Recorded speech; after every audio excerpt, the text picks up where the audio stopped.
So we wind our way into the inner harbor of Luperon. And the waters are nice and calm and the breezes are gentle, but there's still plenty of port panic here. You have to find a place to anchor and then clear with customs. I'm just going to scandalize the main to slow her down a bit.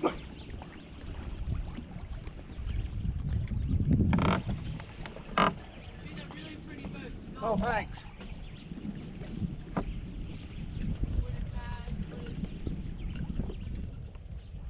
So here we go, Helma-Lee. I picked my spot. So we'll round her up into the wind, drop anchor, and hopefully settle back where I want it to be. It's always a judgment call.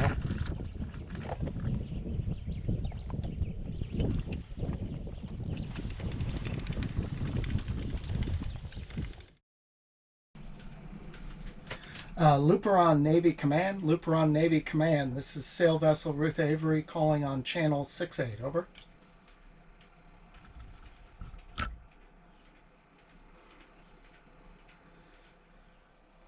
Comandante de Armada de Luperon. This is Sail Vessel Ruth Avery calling on channel 68, over.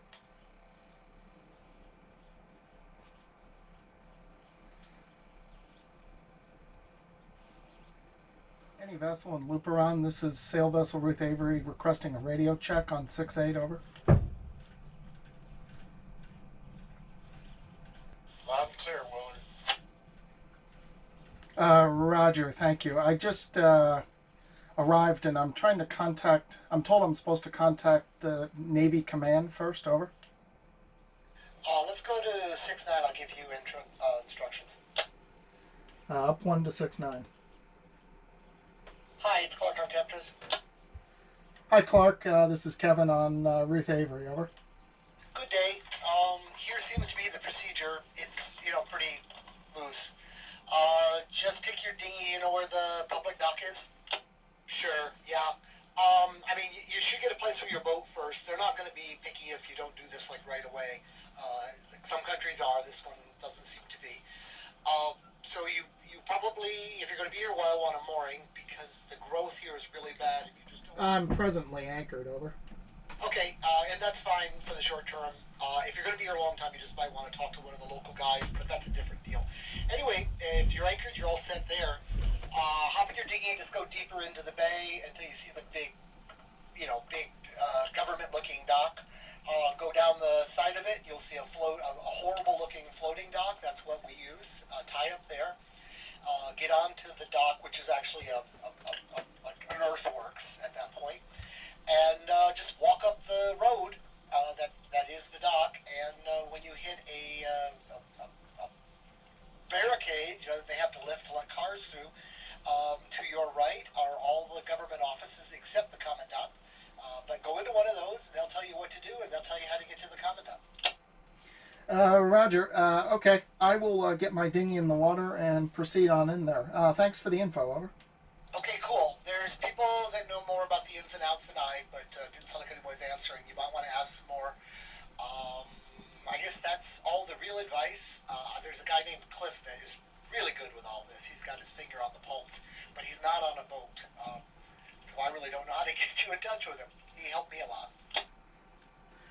Affirmative. I think I'll just get my dinghy in the water and go over there and see if I can find anyone.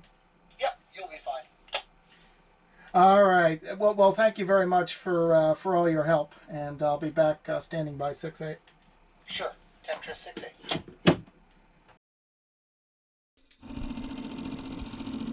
And so we have launched the punt, as they would say on the European side of the Atlantic, and making our way into the floating dock. And from there, it's a short walk up to customs and immigration. And the whole process will take actually much of the afternoon because immigration wasn't there when I first went ashore. So I had to come back later, and then I had to see the commandant last. So it's a bit of a process checking in, and it cost a little over $100 US by the time I was done. But now that I'm done, next is to explore the town of Luperon and find the ATM cash machines, and then find the grocery store. Usual cruiser priorities.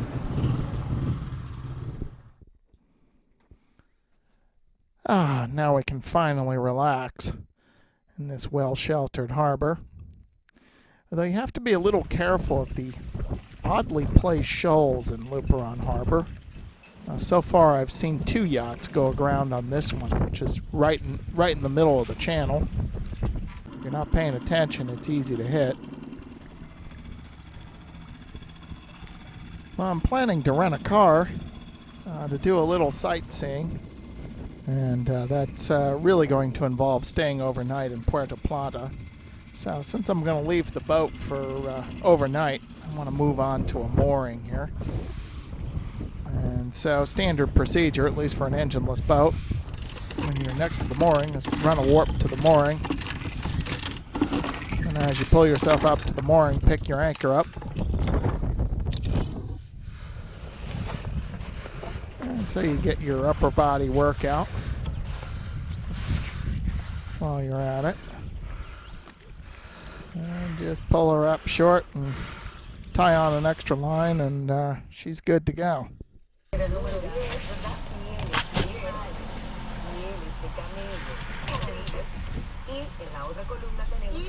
And so the adventure begins. Sail Oceans is now how to drive in the Dominican Republic. Actually, now that we're getting out in the country, it's not quite so bad. But when you get to the towns, just getting out of Luperon, that was pretty crazy. You have all these motorcycles just darting in everywhere, all around. So the first obstacle is that this car uses propane. So, and just went to the Tropic gas station, so it was no problem there. We just filled up on propane. It wasn't too expensive. It was like 2,100 pesos, which is about $20 to fill it up. So.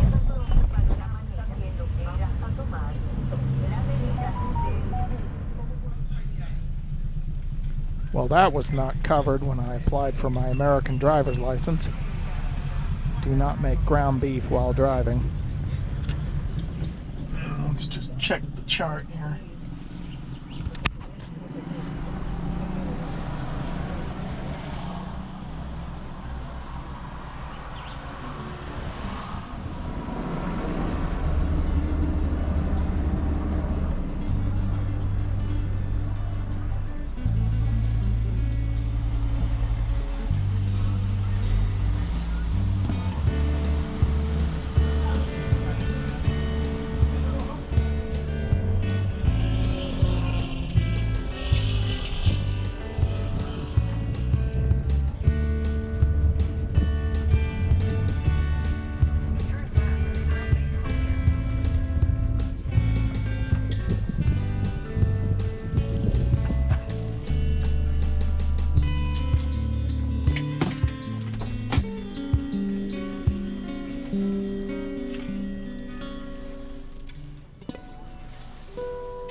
Good morning, Steve.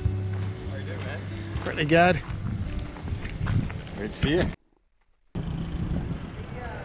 So, after meeting up with Steve Brule and doing an interview, see my previous post on that, we are off to Sosua, which is the one of the party towns of the Dominican Republic. And like any party town, trying to find beach parking is nearly impossible, but we keep trying. Driving in the Dominican Republic, you have to get used to motorcycles. They're everywhere, darting in and out of everywhere.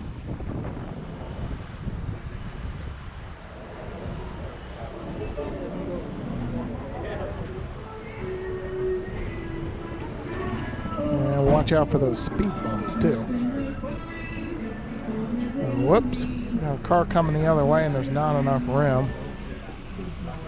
Yeah, so I'm going to try to back up and move off to the side where those motorcycles are.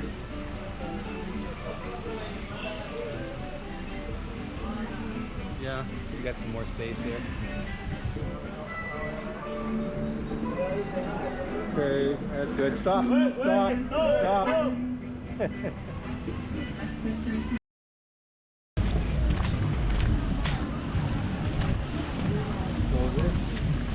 This is Social Beach.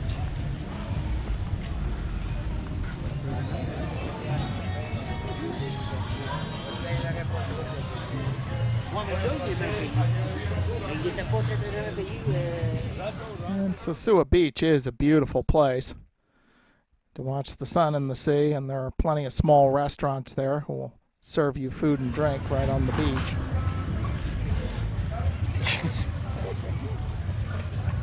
It's beautiful lighting. Look at that. Very nice.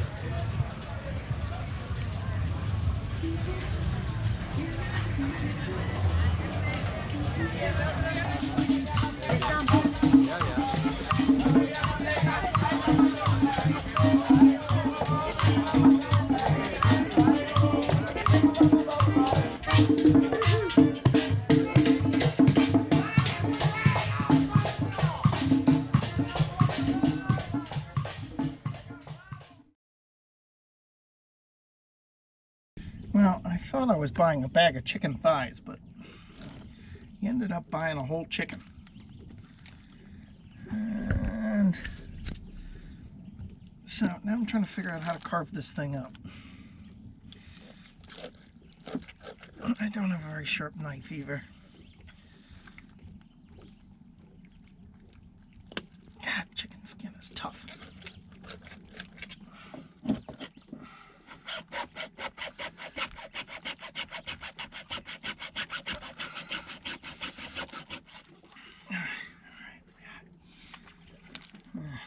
Alright, there's the thigh.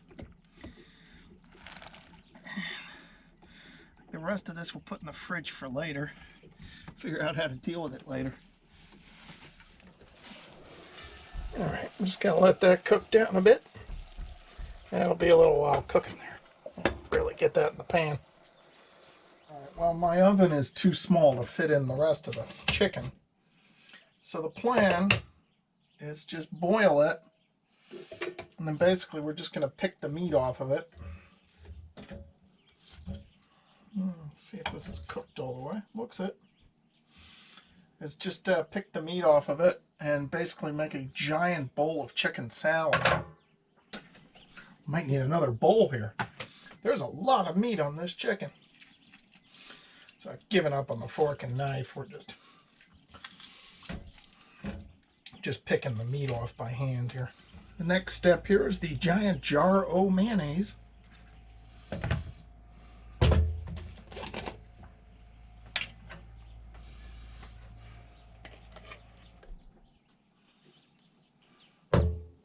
reckon that's starting to look like chicken salad. Too bad we didn't have some celery. Oh, you can get cucumbers here. Actually, cucumbers would go well.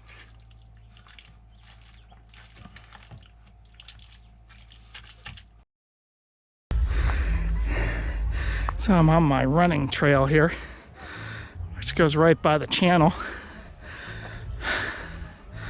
It's a nice little run through the woods here. And it has the advantage that I can check out the sea state in the channel. And you can see the red and the green. That's about where it's narrowest between those two, the red and green, and then the other red there, which is really a mid-channel. And there's just very slight swell right now. So even if I had to tack out through here, that would probably be doable. The winds are northerly right now, north-northeast.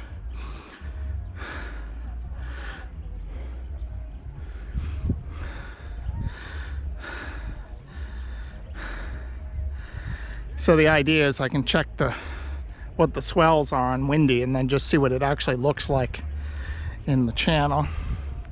But if it's flat like this, I'm not too worried about sailing out of here, because the biggest danger is you try to sail out and then the wind comes forward on you, and if you get into this swell like when I came in here, it's breaking on this reef right here. And so if you run out of wind, you could get pushed up on that reef, and with a big swell, that could be trouble.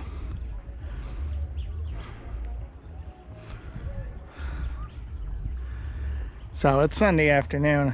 You can probably hear the music going. All the people are down at the beach, cooling off in this hot weather. So anyway,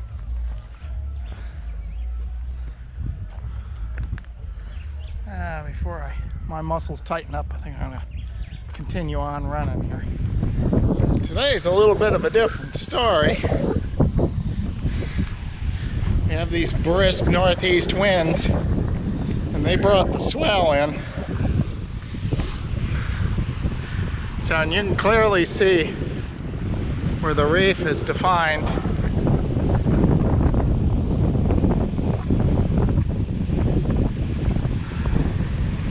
And you can see the inside reef here,